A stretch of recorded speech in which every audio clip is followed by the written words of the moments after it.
ಚಿತ್ರೋದ್ಯಮ. So ಆವತ್ತಿನಿಂದ ಇವತ್ತಿನವರೆಗೆ ಕೃಷ್ಣಪ್ಪ ಒಂದು ಮಾತು ಹೇಳ್ತಾನೆ ಇದ್ರು, ನಾನು ತುಂಬಾ ಸತಿ ಸಿಕ್ಕಿಲ್ಲ ಅವರಿಗೆ. ಯಾರೋ ಒಪ್ತಾ ಇರೋದು ಹೊಸಬ್ರದು, ಅದು ಬಡಸಲು ಕುದುರೆ ಆದ್ರೂ ಪರವಾಗಿಲ್ಲ, ಹುಲ್ಲಾಗ್ತೀನಿ ನಿನ್ಗೆ, ಯಾರು ಒಪ್ಪದೇ ಇರೋದು ಏನಾದ್ರು ಇದ್ರೆ ನನ್ನ ಹತ್ರ ಬಾ ಅಂತ ಅವಾಗ ಹೇಳ್ತಾನೆ ಇದ್ರು. ನಾನು ಒಂದು 20 ಚಿಲ್ಲರೆ ವಯಸ್ಸು ಹುಡುಗನ ತುಂಬಾ ಹುಡುಕಿ ಸಿಗದೆ ಅವನಿಗೆ ಒಂದು ಕಥೆ ಮಾಡ್ಕೊಂಡಿದ್ದೆ. ಒಂದಿಷ್ಟು ಅದ್ಭುತ ಜಾಗಗಳನ್ನ ಅಂದ್ಕೊಂಡ್ಬಿಟ್ಟಿದೆ ಇಲ್ಲೆಲ್ಲ ಚಿತ್ರೀಕರಣ ಮಾಡಬೇಕು ಅಂತ. ಹುಡುಗ ಸಿಗದೆ ಸಿನಿಮಾ ನಿಲ್ಲಿಸ್ಬಿಟ್ಟಿದೆ. ಬೇಡ, ನಾ ಶುರು ಮಾಡೋದು ಬೇಡ ಅಂತ ಕೃಷ್ಣಪ್ಪನಿಗೆ ಗಂಗಾಧರ್ ಅವರಿಗೆ ಹೇಳಿ, ಇಲ್ಲಿ ಮುಗಿದ ಅಧ್ಯಾಯ, ಇನ್ಯಾವ್ದಾದ್ರು ಬೇರೆ ಕಡೆ ಹೋಗೋಣ ಅತ್ಲಾಗೆ ಅಂತಿದ್ದಾಗ ಒಂದು ಮಧ್ಯರಾತ್ರಿ ಏನೋ ಕಾರಣಕ್ಕೆ ಇವ್ರ ತಾಯಿ ನಂಗೆ ಫೋನ್ ಮಾಡಿದ್ರು, ಒಂದು ಟೈಟ್ಲ್ ಬೇಕು ಅಂತೆಲ್ಲ. ನಾನು ಅವ್ನು ಏನ್ ಮಾಡ್ತಾ ಇದ್ದಾನೆ ಈಗ ಅಂದ್ರೆ, ನಾನು ಇವನಿಗೆ ಫೋನ್ ಮಾಡಿದೆ, ನಂಬರ್ ಇತ್ತು, ಫೋಟೋಸ್ ಕಳಿಸು ಅಂತ ಹೇಳಿದೆ. ಅಂತ ನಾನು ನೋಡ್ತಿದ್ದಂಗೆ ನನಗೆ ಅನ್ನಿಸ್ತಿದ್ದು ಕರೆಕ್ಟ್ ಆಗಿದೆ 20 ಚಿಲ್ಲರೆ, ಹೆಸರು ಬೇರೆ, ಸುಮುಖ, ಮೂತಿನೂ ಚೆನ್ನಾಗಿದೆ, ಇದನ್ನ ಇಮ್ಮಿಡಿಯೇಟ್ ಆಗಿ ಕೃಷ್ಣಪ್ಪನ ತೋರಿಸ್ಬೇಕು ಅಂತ ಹೇಳಿ ಏನು ಹೇಳಲಿಲ್ಲ. ಮುಂಬೈ ಬೇರೆ ಸೇರ್ಕೊಂಡ್ಬಿಟ್ಟಿದ್ದ, ಅಖಂಡ ಪ್ರತಿಭಾವಂತ, ಪೃಥ್ವಿ ಥಿಯೇಟ್ರು, ನ್ಯಾಷನಲ್ ಲೆವೆಲಿನ ನಾಟಕಗಳು, ಆ ಭಾಷೆಗಳನ್ನೆಲ್ಲ ಕಲಿತು ಸ್ಟೇಜ್ ಎಲ್ಲ ಅಲ್ಲಾಡಿಸಿದಂಥ ಒಂದು ಪರಾಕ್ರಮ ಮೆರೆದಿರೋದು ಒಂದಿಷ್ಟು ವಿಡಿಯೋ ಕಳಿಸ್ತಾರೆ. ಅದೇ ಸ್ವಲ್ಪ ಓವರ್ ಕ್ವಾಲಿಫೈಡ್ ಇದ್ದಂಗೆ ಇದನ್ನು ತಡಿ ಅಂತ ಹೇಳಿ ಕೃಷ್ಣಪ್ಪನವರಿಗೆ ಫೋಟೋ ತೋರಿಸ್ದೆ. ಸರಿ ಒಂದ್ಸತಿ ನೋಡೋಣ ಅಂದ್ರು. ಬಿಟ್ಬಿಟ್ಟಿದೀವಿ ನಾವು, ಯಾವ ಹುಡುಗ ಸಿಕ್ಕಿಲ್ಲ ಅಂದ್ರೆ ಇನ್ನೇನ್ ಮಾಡ್ತೇವೆ ನೀನು ಅಂತ ಕೃಷ್ಣಪ್ಪನ ಹೇಳಿದ್ರು. ಕಾರ್ ಹಿಡಿದು ಬರ್ತಾ ಇದ್ದವ್ರು ಕಿಟಕಿ ನೋಡಿದ್ರೆ ಆಗ್ತಾ ನೋಡಿ ಅಂತ ಅಂದ್ಬಿಟ್ರು.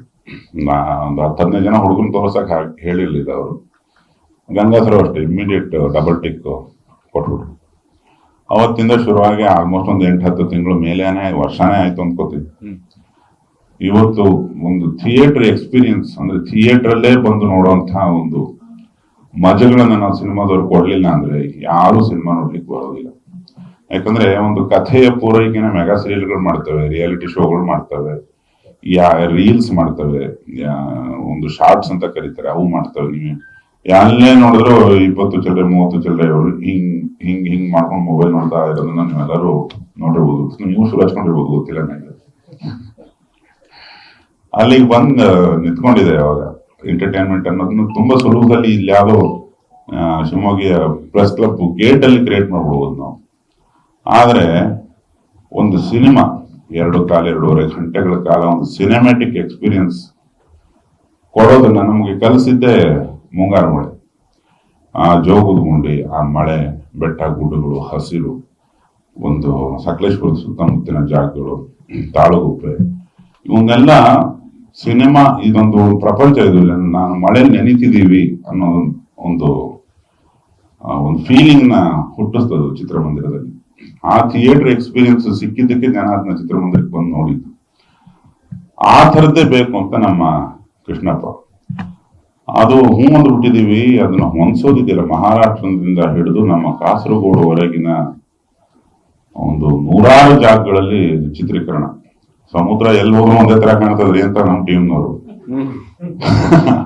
ಅದ್ರಲ್ಲೊಂದು ವೆರೈಟಿ ಬೇಕು, ಆ ಸೀಸನ್ ಅದ್ರದ್ದು ಅಲೆ ಜಾಸ್ತಿ ಆಗುತ್ತೆ, ಕಮ್ಮಿ ಆಗುತ್ತೆ, ಅವನ್ನೆಲ್ಲ ಕ್ಯಾಪ್ಚರ್ ಮಾಡ್ಬೇಕು ಅಂತ ಹೇಳಿ ಮನದ ಕಡಲು ಅಂತ ಟೈಟ್ಲ್ ಇಟ್ಟು ಅಲ್ಲಿಂದ ಶುರುವಾದ ಜರ್ನಿ ಈಗ ರಿಲೀಸಿಗೆ ಬಂದು ನಿಂತಿದೆ. ಮಾರ್ಚ್ 28ಕ್ಕೆ ರಿಲೀಸ್. ನಾನೊಬ್ಬ ನಿರ್ದೇಶಕ ಅಲ್ಲದೆ ಒಬ್ಬ ಕನ್ನಡ ಪ್ರೇಕ್ಷಕನಾಗಿ ಹೇಳ್ತೀನಿ, ಇದು ಇನ್ನೊಂದು ಮೈಲಿಗೆಲ್ಲ ಆಗುತ್ತೆ. ನಾವು ಈ ಪ್ರಮೋಷನಲ್ ಕ್ಯಾಂಪೇನ್ ಅಲ್ಲಿ ಮಾಡ್ತಿರೋದೇ ಅದು. ಅವತ್ತು ಮುಂಗಾರು ಮಳೆ, ಇವತ್ತು ಮನದ ಕಡಲು. ನಿರ್ಮಾಪಕರು ಅವರೇ, ನಿರ್ದೇಶಕ ನಾನೇ ಇದ್ದೀನಿ. Of course team ಬದಲಾಗುತ್ತೆ. 20 ಚಿಲ್ಲರೆ ವಯಸ್ಸಿನ ಹುಡುಗನ ಕಥೆ ಬರ್ಕೊಂಡಿದ್ರಿಂದ ಈತ ಬಂದ. ಇಲ್ಲಾಂದ್ರೆ ಪ್ರಾಬಬ್ಲಿ ಗಣೇಶ್ ಇರ್ತಿದ್ರು ಏನೋ. ನನಗದು ತುಂಬಾ ಇಷ್ಟಪಟ್ಟು ಮುದ್ದಾಡ್ಕೊಂಡು ಬರೆದ ಕಥೆ. ಈತ ಸಿಗ್ತಾ ರಾಶಿಕಾ ಶೆಟ್ರು, ಅಂಜಲಿ ರಾಯ್, ಅವರು ಅಂಜಲಿ ಅವ್ರು ಬರ್ಬೇಕಿತ್ತು, ಮಧ್ಯಾಹ್ನದ ನಂತರ ಏನೋ ಬರ್ತಾರೆ. ಒಂದು ಕನ್ನಡ ಹೆಣ್ಣು ಸ್ತ್ರೀ ಪಾತ್ರ, ಫೀಮೇಲ್ ಕ್ಯಾರೆಕ್ಟರ್ಗಳಿಗೆ ಒಂದು ಟೆಂಪ್ಲೇಟ್ ಆಗೋ ರೇಂಜ್ಗೆ ನಡೆಸಿದ್ದಾರೆ, ಒಂದು ಉದಾಹರಣೆ ಆಗೋ ತರ.